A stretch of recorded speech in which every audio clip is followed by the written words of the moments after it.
আসসালামু আলাইকুম। কেমন আছেন সবাই? অনেকদিন ধরে ভাবছিলাম যে কোথাও বেড়াতে যাব।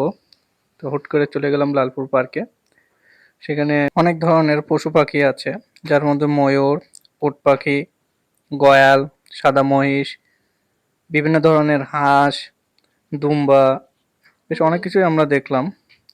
কোন পাখিগুলো দেখতে বেশ ভালোই লাগছিল। কেউ খাইতে ব্যস্ত, কেউ গা পরিচর্যা করতে ব্যস্ত।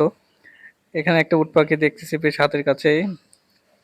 উট পাখিগুলো দেখতে ভালোই লাগে এবং ওদের ডিমগুলো বেশ বড় হয় এবং অনেক মজবুত হয়, যার কারণে ওরা ডিমগুলো পড়লেও সহজে ভাঙে না। এই যে এখানে কিছু গয়াল রাখা আছে। গয়াল আর মহিষের মধ্যে তেমন কোনো পার্থক্য নেই, কারণ দুইটার পাশাপাশি রাখলে হয়তো বা চেনা মুশকিল হয়ে যাবে। এরপরে কিছু সাদা মহিষ দেখলাম। সাদা মহিষও এখানে পুরুষ এবং মহিলা দুইটাই আছে।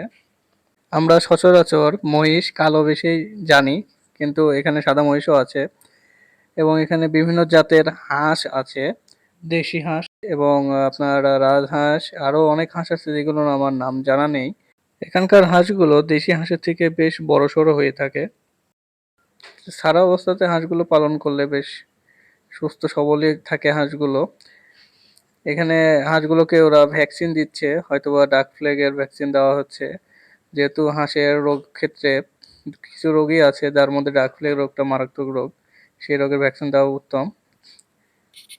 আপনারাও চাইলে পরিবার নিয়ে লালপুর গ্রিন হিল ভ্যালি পার্কে বেড়াতে যেতে পারেন এবং সেখানে বিভিন্ন ধরনের পশু পাখি, হাঁস, মুরগি, হরিণ, এগুলো দেখতে পাবেন।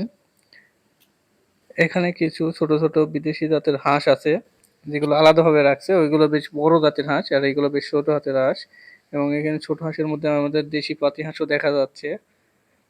তো আমি চেষ্টা করলাম হরিণকে কিছু ঘাস খাওয়ানোর। হরিণগুলো দেখতে বেশ সুন্দর এবং আকর্ষণীয় লাগছিল। এরপরে দুম্বাগুলো দেখলাম, তবে এই দুম্বাটা বেশ অসুস্থ হয়তোবা। ভিতরের দুম্বাগুলো বেশ বড় সড়ো। এটা দেখে তেমন দুম্বা দুম্বা মনে হচ্ছিল না, মনে হলো ভেড়া। এই জায়গাটা কিছু মুরগি আছে, ওদের কাছে অনেক ধরনের মুরগি রাখা আছে। সিল্কি, ব্রাহ্মা জাতের মুরগি আছে। হাঁস মুরগি আসলে সবাই পছন্দ করে না। অনেকে মনে করে হাঁস মুরগি পালন করলে বাড়িঘর নোংরা করে ফেলে, কিন্তু আমি মনে করি যে প্রতিটা বাড়িতে কিছু হাঁস মুরগি পাললে কিছু ডিমের চাহিদা পূরণ হয়, আবার কিছু মাংসের চাহিদা পূরণ হয়।